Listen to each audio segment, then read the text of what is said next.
Lalo ka na, Sas, nakakahiya ka. Pro bono, 3 years. Diyos ko. Ako, mahihiya ako talaga nun. Magtatago ako ng 3 taon. At paglabas ko, ang pangalan ko, Samson na.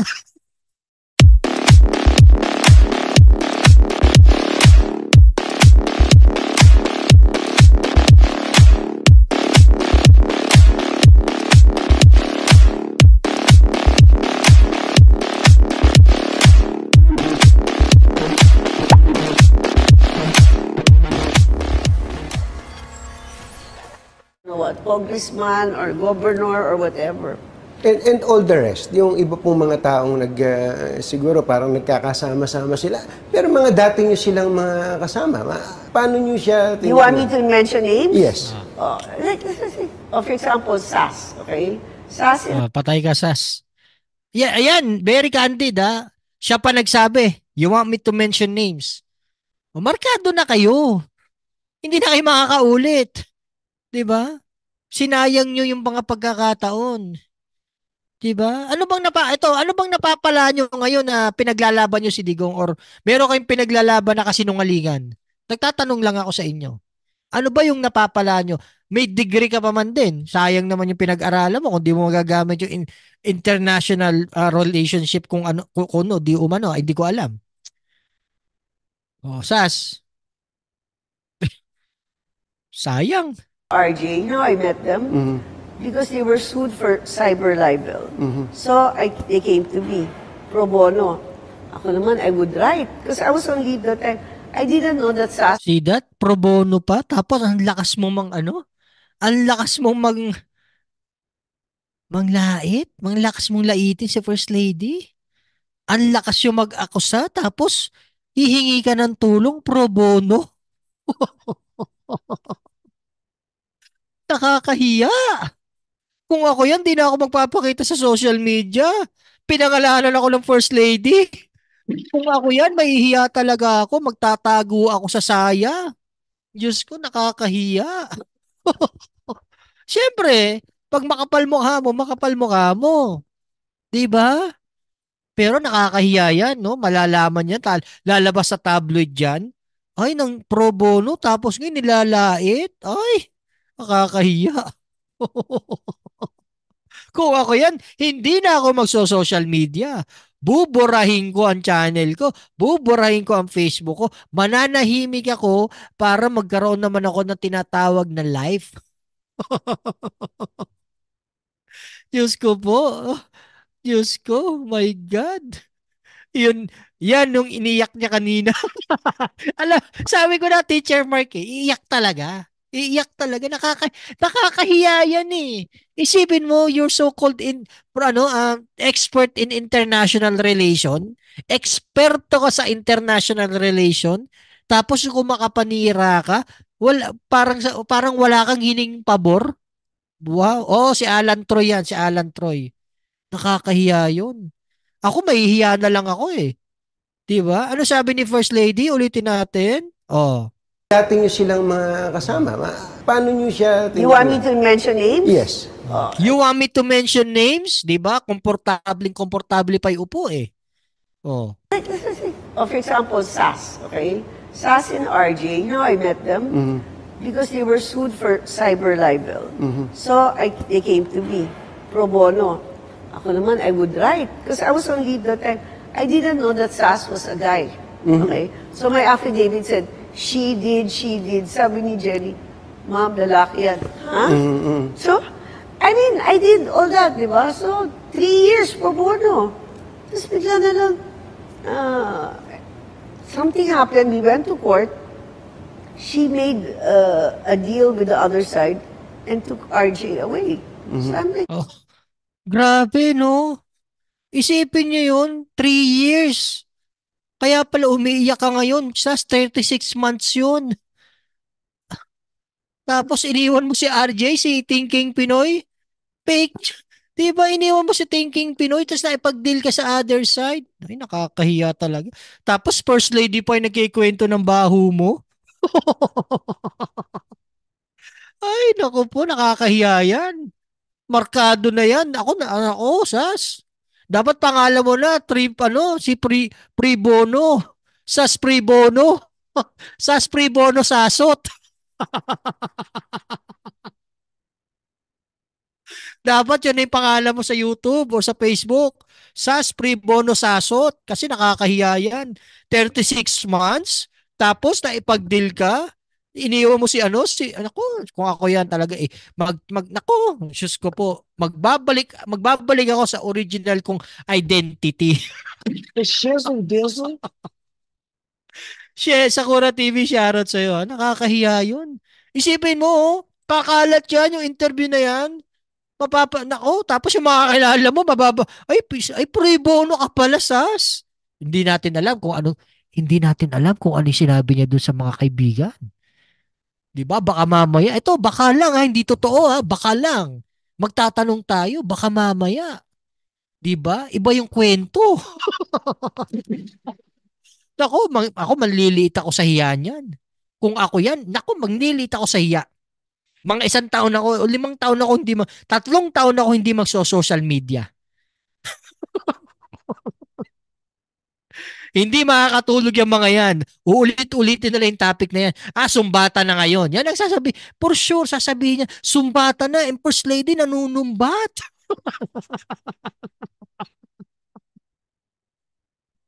Kabisado ko na yung mga bitawan ng salita ng mga yan. Nanunumbat na yung First Lady. Ayan na. First Lady ka pa man din. My God, nakakaya kayo. Diyos ko po. Mga ganid. Diyos ko po, mga oportunista. Oportunista ang tawag sa mga ganyan. 'Di ba? Tatanggalin ko yung share ko. Ha? Ang tawag sa inyo, mga oportunista. Ganid at oportunista. Nakakahiya. Ako nahihiya para sa inyo. Hindi ko kayo kilala, pero nahihiya ako sa ginawa nyo. My God. Diyos ko po. Diyos ko, nakakahiya talaga. Tapos ngayon, magngangaw kayo. Diyos ko po. Ay, nako, nakakahiya. Kasalanan daw ni TP kung ba't siya convict kasi sa ego niya. Ewan ko ba? Magtago ako, paglabas ko, lalaki na ako, sabi ni Roy. Hindi, di ba? Nakakahiya yan. Diyos ko po. Tuloy natin to. Teka muna. Medyo makapal yan, pro bono, 3 years, tapos you'll fire our law firm. Wow! Di ba tama eh? Medyo makapal. Hindi medyo, ako na po sasagot sa inyo, First Lady. Makapal talaga. Makapal yun, hindi medyo makapal. Makapal talaga. Pro bono, after 3 years, you fired the law firm. Makapal talaga yung ganun. Naku, sas, nakakahiya yan, makapal. Sas, pre bono, sasot, makapal. Mga oportunista tong mga to. Diyos ko po, kaya talaga dapat tawag sa inyo, DD shit. Dahil sa ugali nyo. Diyos ko po, nakakahiya kayo. Uy, huwag kayo manonood sa mga yan. Di ba? Diyos ko, nakakahiya kayo. My God. Ako mahihiya ako sa ganun. First lady ha. First lady yan, guys. 'Di ba? Hindi na lang yung 3 years mong pinakaibangan tapos you're gonna fire pro bono. Hindi natin alam kung ano yung pinagmalaki niyan. Hindi natin alam. Wala tayong sinasabi. Palitan mo na yung pangalan mo. SAS, pre bono, sasot, makapal. Tapos yun ang pangalan mo. Nakakahiya kayo. 'Di ba? Ulit. Nakakahiya talaga. Court, she made a deal with the other side and took RJ away.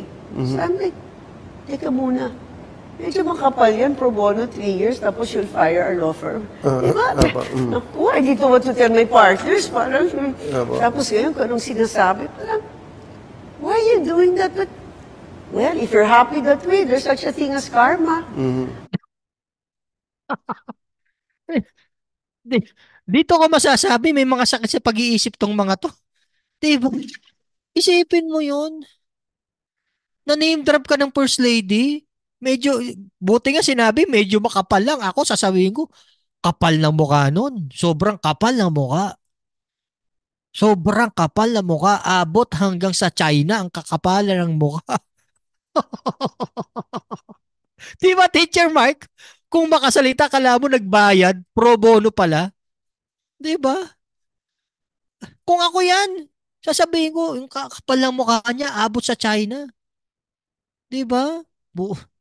Diyos ko po, 36 months mong pinakinabangan, tapos ipa-fire mo, tapos ngayon kung ano na sinasabi mo, my God, sirang-sira ka. Paano na yan, Sas?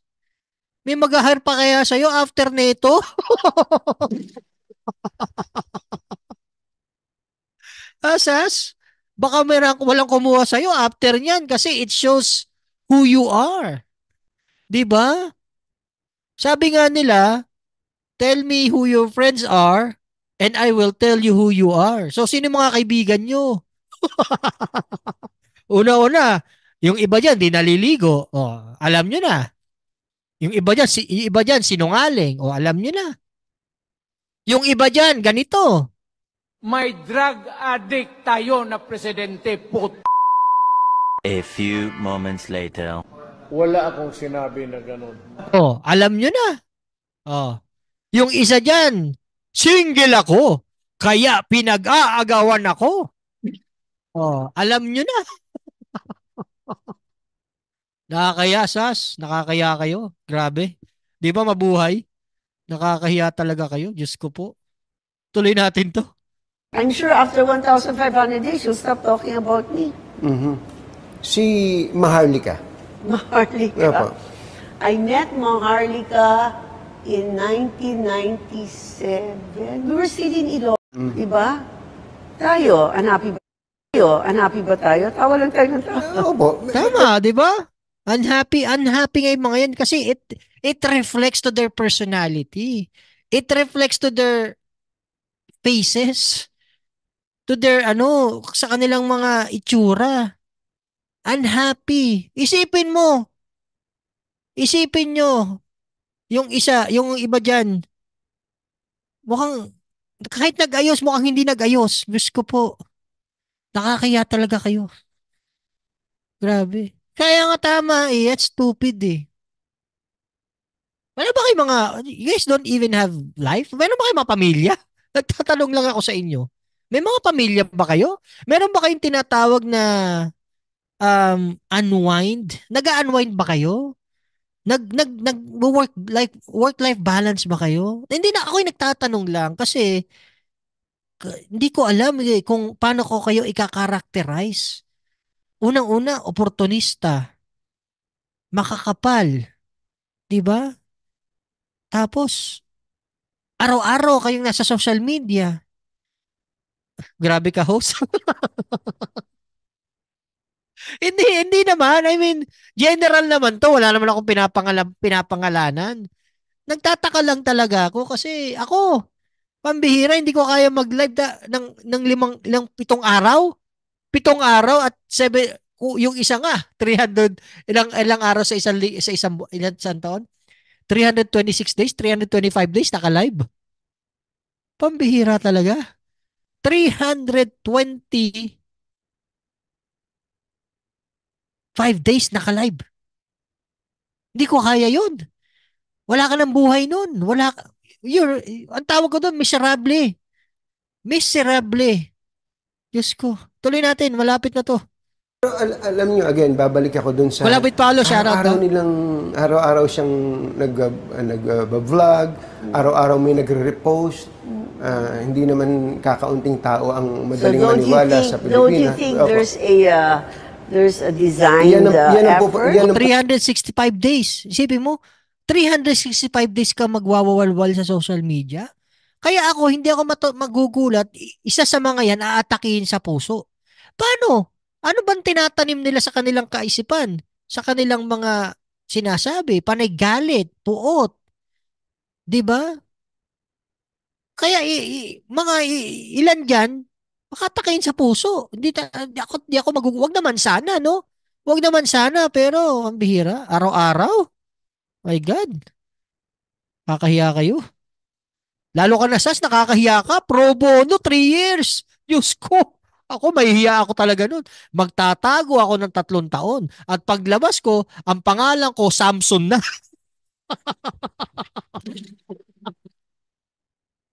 Hindi, meron.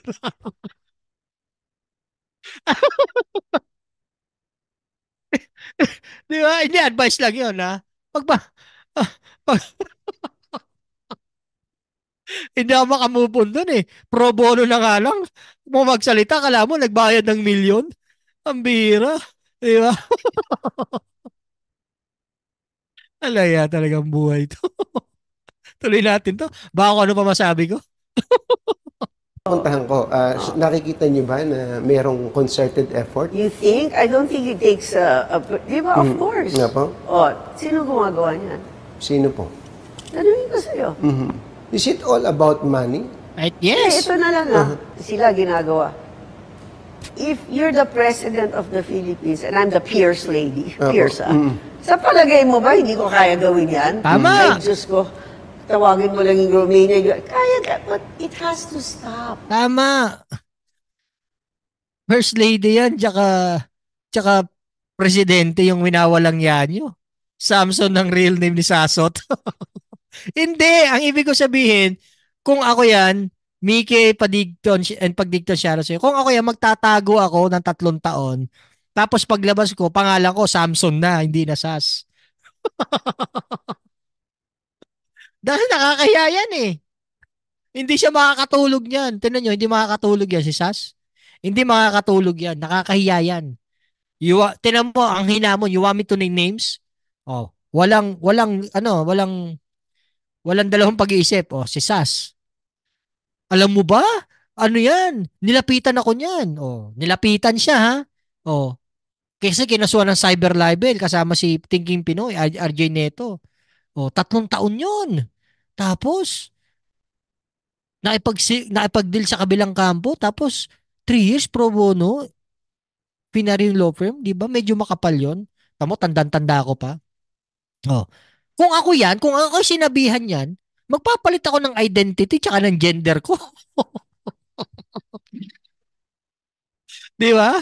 Oh. Mababalahura, akala mo pinasahod. Di ba? Pro bono lang eh. Akala mo nagbayad ng milyon-milyon eh. Bihira itong mga to. Tuloy natin. This cannot be. Hindi ganon yung Pinoy. Let them do their thing. Sa palagay mo ba, hindi namin kaya gawin yan? You're the president of the country. Tama. Well, actually, marami nga po ang nagsasabi na pagkadali-dali sa inyo, you're the first lady, si Presidente. Pierce lady. ang Don't say that. hindi po ba ang dali-dali ninyong Sobrang gumawa dali. ng paraan to take this YouTube accounts down, Facebook accounts down, Darog. TikTok accounts down. Totoo yan. Napakadali niyan. Tayo nga mag-mass report lang tayo ng Facebook page eh. Hindi kayo pinapatulan kasi nga hindi kayo ka-level eh. Diba? Tsaka nakakahiya talaga eh, pro bono.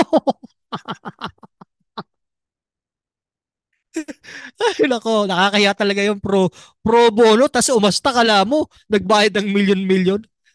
Sarap ang asar nun ah.